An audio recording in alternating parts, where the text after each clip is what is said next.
මම සංජය මහවත්ත කැඳුම්කරු සිවිල් බුද්ධි පෙරමුණ අද දවසේදී අපි සෞඛ්‍ය අමාත්‍යාංශයේ සෞඛ්‍ය ලේකම්තුමාට ලිපියක් බාර දෙනවා කෝටි 3.5ක පාඩුවක් රජයට වෙන්න යන පාඩුවක් වළක්වා ගැනීම සඳහා. මේක වෙන්නේ ටෙන්ඩර් පටිපාටියක් සම්බන්ධයෙන් අක්‍රමවත් ටෙන්ඩර් පටිපාටියක් සම්බන්ධයෙන් තමයි අනුරාධපුර ශික්ෂණ රෝහලේ.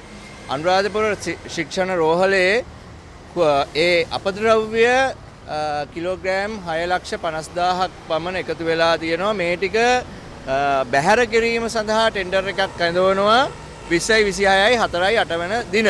එතකොට ආයතන තුනක් මේ සඳහා එකතු වෙලා ආයතන තුනක් මිල ගණන් ලබා දෙනවා. එතකොට මේ ආයතනවල මිල ගණන් ලබා දෙන්නේ කිලෝ එකක අපද්‍රව්‍ය ඉවත් කිරීම සඳහා රුපියල් 179, රුපියල් 230 සහ 260 වශයෙන් ආයතන තුනක් ලබා දෙනවා. නියමිත පරිදි මේ ටෙන්ඩරය කිලෝග්‍රෑමයක් රුපියල් 173 ගානේ අයින් කරන්න සූදානම් වෙච්ච ඒ ආයතනයට ලැබෙනවා. ලැබිලා කිහිප දිනක් ගත වෙනකොට මේ ටෙන්ඩරය අවලංගු කරනවා. අවලංගු කළා අර 230ක් වෙච්ච ආයතනයට ලබා දෙනවා. ලබා දීලා මේගොල්ලෝ කියන්නේ මොකද්ද? 179 ආයතනයයි 260 ආයතනයයි එකට එකතු වෙලා මේ මල අපද්‍රව්‍ය අයින් කරන්න සූදානමක් තියෙනවා කියලා. හැබැයි රජයෙන් ගෙවන්නේ 179යි. දැන් මෙතන තියෙන ප්‍රශ්නේ තමයි රුපියල් 179කට කිලෝ එකකට ගෙවන්න සූදානම් වෙලා ඒක බාරගර අරගෙන ටෙන්ඩර් පටිපාටියේ යෙදෙන්න සූදානම් වෙච්ච සමාගම ඉවත් කළා. දැන් ලබා දෙනවා 230 සමාගමට. එතකොට රුපියල් 51ක වෙනසක් තියෙනවා. ඒ 6,50,000 ඒක කිලෝග්‍රෑම් 6,50,000 අයින් කරන්න මේක වැඩි කළාට පස්සේ එනවා කෝටි 3.5කට ආසන්න ප්‍රමාණයක්. 3 කෝටි 31 ලක්ෂ ගාණක් එනවා. එතකොට මේ පාඩුව සම්බන්ධයෙන් මේ ලේකම්වරයා දැනුවත් කරන්න තමයි ආවේ. මම පැහැදිලිවම දන්නවා අමාත්‍යවරයා මේ සම්බන්ධයෙන් දැනුවත් නැහැ. අමාත්‍යවරයාට බෑනේ මේ අනුරාධපුරේ කුණු හොයන්නයි, ගාල්ලි කුණු හොයන්නයි, ඊට පස්සේ තියෙන මේ සෞඛ්‍ය තියෙන හැම ප්‍රශ්නයකටම විසඳුම් හොයන්න අමාත්‍යවරයාට බෑ.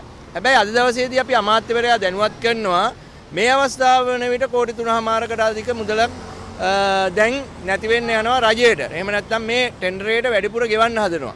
ඒ වගේම තමයි මේක පැහැදිලිවම රජයට පාඩුවක් නම් අල්ලස්සෝ දූෂණ විමර්ශන කොමිෂන් සභාවට දූෂණය කියන වරද යටතේ පැමිණිල්ලක් දාන්න මේ තොරතුරු කාරණා හොඳටම ප්‍රමාණවත්. එතකොට මේ ටෙන්ඩර් කමිටුවේ හිටියේ කවුද කියන එක සම්බන්ධයෙන් අපිට ප්‍රශ්නයක් ඇති වෙලා තියෙනවා. මේක පැහැදිලිවම මේ තාක්ෂණික කමිටුවේ ඇතුළේ ඉන්න අයගේ මනදොල සපයන්න කරන වැඩක්.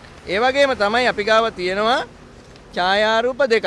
එතකොට මේ 230ට ගන්න කම්පැනියේ නම තමයි මේ 230 නම මොකද්ද? Chamal Rajapaksa waste facility of management මෙහෙම තමයි කියලා තියෙන්නේ. එතකොට මේක කාගේද? චමල් රාජපක්ෂගේ. දැන් මේක නංගන් ඔක්කොම වෙනස් කරලා GFC කියන නමින් තමයි තියෙන්නේ මේ කම්පැනිය. එතකොට අපිට තාම රාජපක්ෂ සෙවණැලි රාජ්‍ය සේවය තුල කටයුතු කරන බව පැහැදිලි.